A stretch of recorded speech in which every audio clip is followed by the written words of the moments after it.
जब हनुमान और श्री कृष्ण ने अर्जुन को बचाया, महाभारत का अनसुना अध्याय। कुरुक्षेत्र का युद्ध समाप्त हो चुका था। चारों ओर फैली थी धूल, राख और मौन।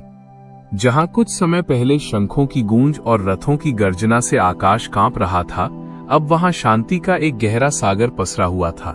धरती पर पड़े थे टूटे बाण, बिखरे कवच और उन योद्धाओं की छायाएं जो धर्म और अधर्म के बीच की रेखा पर अपने प्राण समर्पित कर चुके थे। अर्जुन अपने रथ पर बैठे थे। उनकी आंखों के सामने चल रही थी बीते 18 दिनों की स्मृतियां। हर वार, हर प्रहार, हर क्षण जब उन्होंने अपने गुरु, अपने संबंधी और अपने प्रियजनों के विरुद्ध शस्त्र उठाया था। विजय उनके चरणों में थी, पर हृदय के भीतर एक अजीब सी रिक्तता। श्री कृष्ण उनके पास खड़े थे, मुख पर एक दिव्य शांति और आंखों में अनंत करुणा। श्री कृष्ण बोले, पार्थ, अब रथ से नीचे उतर आओ, युद्ध समाप्त हो चुका है। अर्जुन ने हाथ जोड़कर कहा, प्रभु, पहले आप उतरिए, आप सारथी हैं, मैं आपका सेवक हूँ। श्री कृष्ण मुस्कुराए, पर स्वर गंभीर था। नहीं पार्थ, पहले तुम उतर जाओ। अर्जुन कुछ पल मौन रहे। उन्हें कुछ समझ नहीं आया, पर उन्होंने आज्ञा मानी। धीरे धीरे वे रथ से नीचे उतरे और श्री कृष्ण की ओर देखने लगे। वो रथ जिसने उन्हें हर संकट में बचाया, आज जैसे किसी अदृश्य प्रतीक्षा में खड़ा था। श्री कृष्ण ने अपने सुदर्शन चक्र को मन में विलीन किया और धीरे से रथ से उतरे, और उसी क्षण आकाश में बिजली चमकी। एक गड़गड़ाहट हुई और अर्जुन के देखते देखते वो रथ अग्नि की लपटों में घिर गया। उसके पहिए जलने लगे। धनुष, बाण, कवच सब अग्नि में समा गए। कुछ ही क्षणों में वो रथ राख बन गया। अर्जुन विस्मित थे। उनकी आंखों में भय और श्रद्धा दोनों थे। प्रभु, यह क्या हुआ? ये तो वही रथ है जो पूरे युद्ध में अजेय रहा। ब्रह्मास्त्र, नागास्त्र, अग्न्यास्त्र बरसे, पर इसे कुछ नहीं हुआ। अब जब सब समाप्त है, ये क्यों जल गया? श्री कृष्ण मुस्कुराए। उनकी आंखों में वो ज्ञान था जो सृष्टि के प्रारंभ से ही अनकहा रहा है।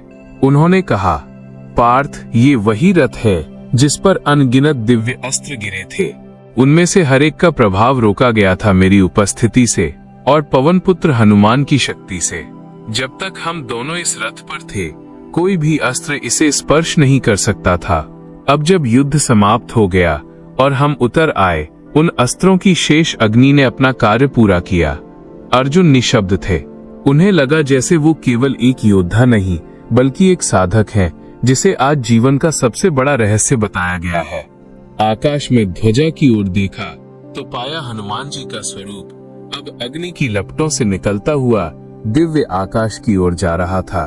उनका मुख शांत, नेत्र बंद और मुख से केवल एक ही वाणी, जय श्री राम, जय श्री कृष्ण, जय वीर हनुमान। वह स्वर इतना मधुर था कि अर्जुन के रोंगटे खड़े हो गए। उन्हें याद आया वह क्षण जब उन्होंने रथ के ध्वज पर हनुमान जी को स्थापित किया था। तब हनुमान जी ने कहा था, जब तक ये ध्वज तेरे रथ पर रहेगा, तब तक इस रथ को कोई पराजित नहीं कर पाएगा। तेरी रक्षा स्वयं धर्म करेगा।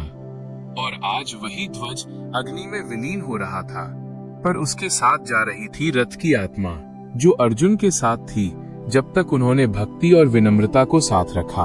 अर्जुन ने कहा, प्रभु, तो क्या ये रथ सचमुच जीवित था?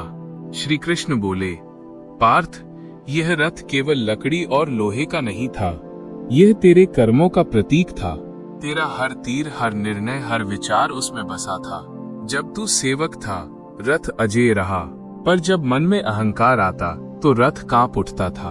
अब जब विजय मिली और युद्ध समाप्त हुआ, तो तेरे भीतर जो थोड़ा अहंकार बचा था, उसकी अग्नि ने इस रथ को जला दिया। अर्जुन ने चुपचाप सिर झुका लिया।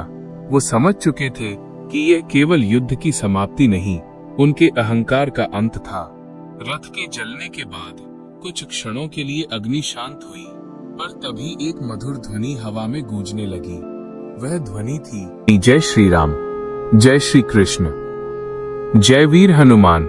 लोग कहते हैं कि वो अग्नि स्वयं अग्निदेव की वाणी थी। वह बोले, धन्य है वह रथ जिस पर स्वयं परमात्मा और पवन पुत्र विराजमान रहे। अब यह अपने वास्तविक स्वरूप में लौट रहा है। महर्षि व्यास ने बाद में इस घटना का अर्थ समझाया। उन्होंने कहा, वह रथ केवल युद्ध का नहीं, जीवन का प्रतीक था। श्री कृष्ण उस रथ के सारथी थे, मतलब ज्ञान जीवन का मार्गदर्शन कर रहा था। हनुमान उस रथ की ध्वजा पर थे, मतलब भक्ति मार्ग की रक्षा कर रही थी। और अर्जुन उस रथ के भीतर थे, मतलब कर्म, जो इन दोनों के संग से पूर्ण होता है।